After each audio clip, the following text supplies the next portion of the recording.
Hey, Al, good day to you. Good morning, good evening, good afternoon. Sorry, afternoon is supposed to call before evening. Okay, good day to each and every one of us. Welcome back to the Designers Hall podcast. This is the second episode. The kickoff launch episode was a fantastic one. I'm pretty sure you would agree with me. I and Martha Adeleke, we talked about building in the desert.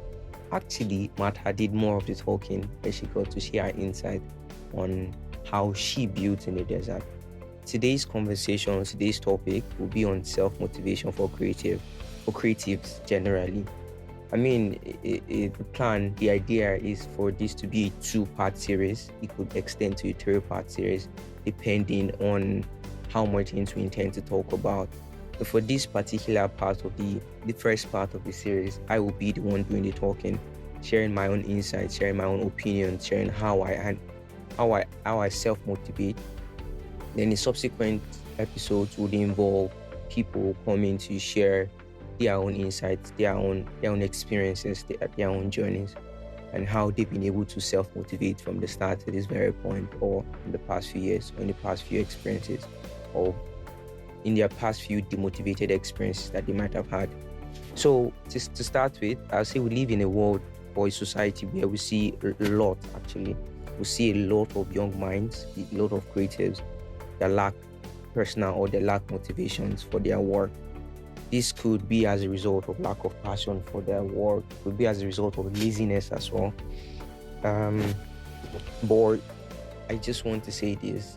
Who am I talking to, or who am I particularly referring to? Who's this podcast for?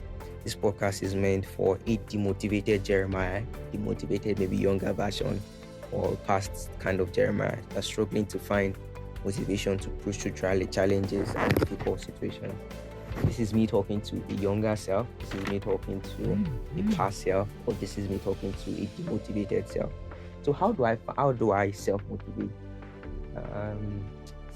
Generally, I would say, for me, I would say there are three things I do. It's not as if I have any specific, or it's not as if there's any specific, I do this first, I do this next, and I do this next. No, it depends on the situation I find myself in.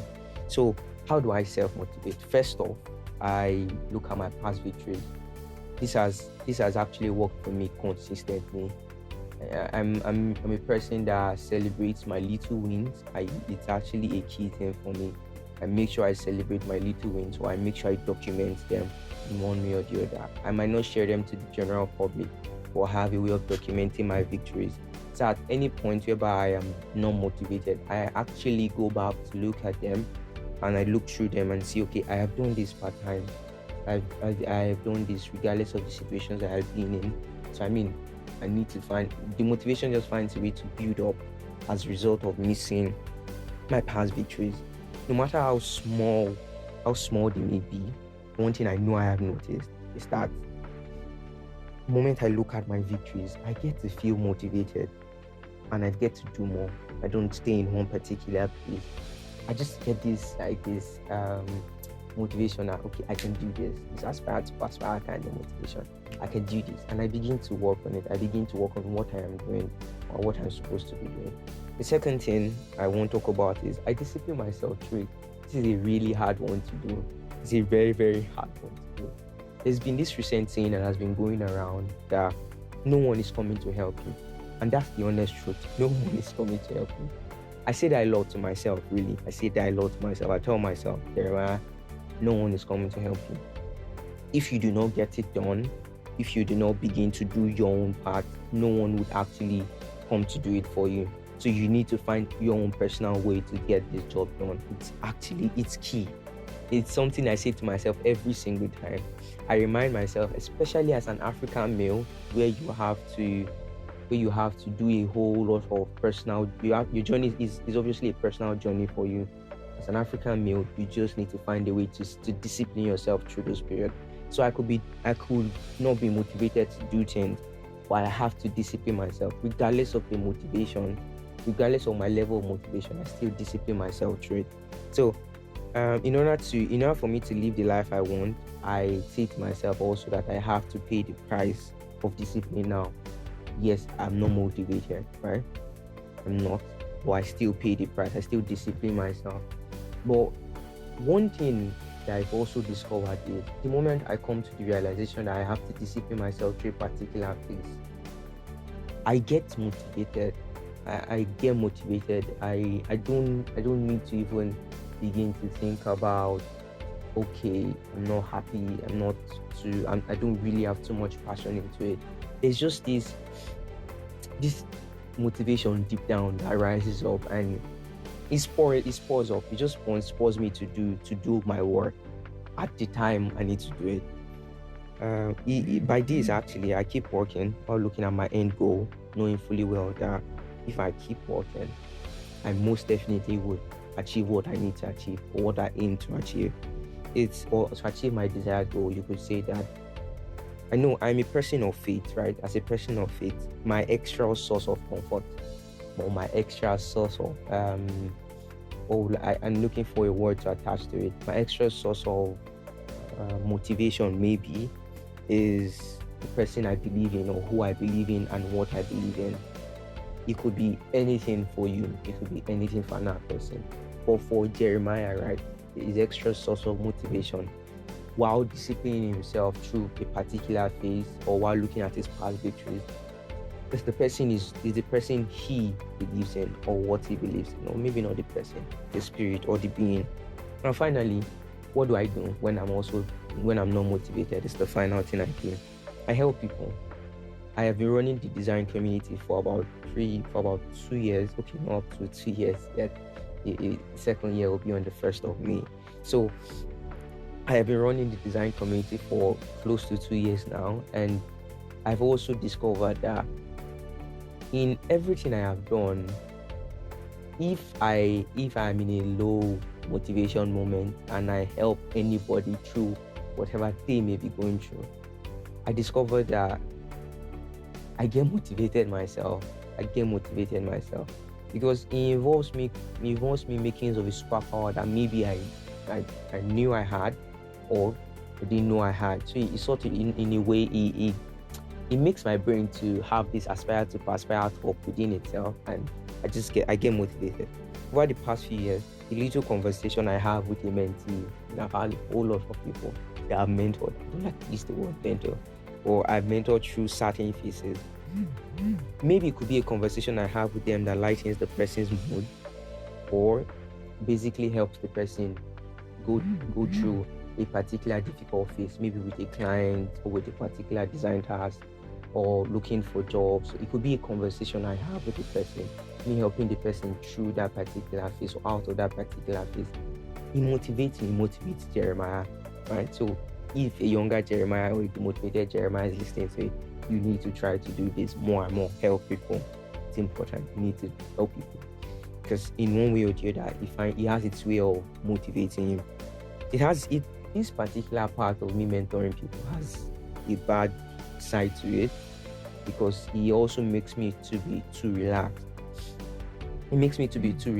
This is a topic that I want to talk about another day. A sneak peek into the title: the negative side to teaching and mentorship. Don't bother about who's coming to talk about it with Jeremiah, but that's for a future purpose.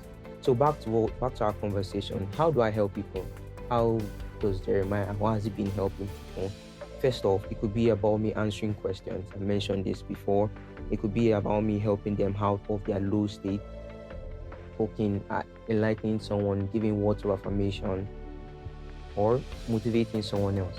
It could also be me teaching a free design class. I've had about four design classes that have been, between 3 to 4 design classes that have been made public. I've had numerous that have not been made public, that has just been within me and a few of the guys I teach. So in me doing that, I get motivated myself to do my work, or to do more, to pass through a certain challenge, or to pass through a certain phase of my own life. It could also, this is the best of them all actually, because at the end of the day, everything I mentioned ahead or before now, one way or the other, links to this. Putting a smile on her face, maybe. Don't ask who the high is. Oh Lord. Okay, putting a smile on her face it could be. This is the best of it all. I feel like, or I know so, because just imagine you putting a smile on someone's face. Just imagine what it does to you. It makes you feel good. So remember that these are my own way around how I self-motivate. These are my own personal experiences. These are my own personal methods, personal journeys, personal trials, because I've tried a whole lot of things, a whole lot of ideas on how to self-motivate. I've done a whole lot of things. So these are my own personal ways around it. It might work for you. It most definitely should work for you. But in all of this, make sure to find the one that works for you. I'm pretty sure that you've been able to pick up one certain knowledge or certain things from today's today's podcast. The final thing to close the whole conversation, right, is to tell you that you also need to find a way to rest, because stress could be an issue, right? For you to be demotivated. Stress could be a major issue. Burnout could be a major issue. That would be a conversation I'd love to have another day as well. It's also in the works on how you can deal with stress and burnout as a creative. But you also need to find a way to rest and find a way to close up from the general society, to re-energize. It could be that you also need to re-energize. If you stay off the general space, you find a way to re-energize. Or that's not how it is explained, yes, but staying off the general space, especially when it's an intentional effort. You just want to stay off social media, stay off. Probably you spend it time reading a book, seeing a movie, talking with a friend, spending it with family, or just sleeping. One way or the other, it helps you to re-energize your drive and your motivation, to refill your motivation. I'm pretty sure, I hope you got something out of this podcast. Make sure to reach out if you have any questions, any observations, any recommendations for topics, speakers, and what have you. Make sure to reach out. You could reach out through our mail. Send us a mail, thedesignershp@gmail.com. You could also reach out to us on Instagram and Twitter at thedesignershub. Sorry, my bad, at thedesignershp. So spelled THEDESIGNERSHP on Instagram and on Twitter. We're not on Facebook at the moment. Hopefully you get the vibe. Hopefully you get to be on the platform for certain reasons. Alright. Thank you all for listening, and see you in the next podcast. Cheers, guys.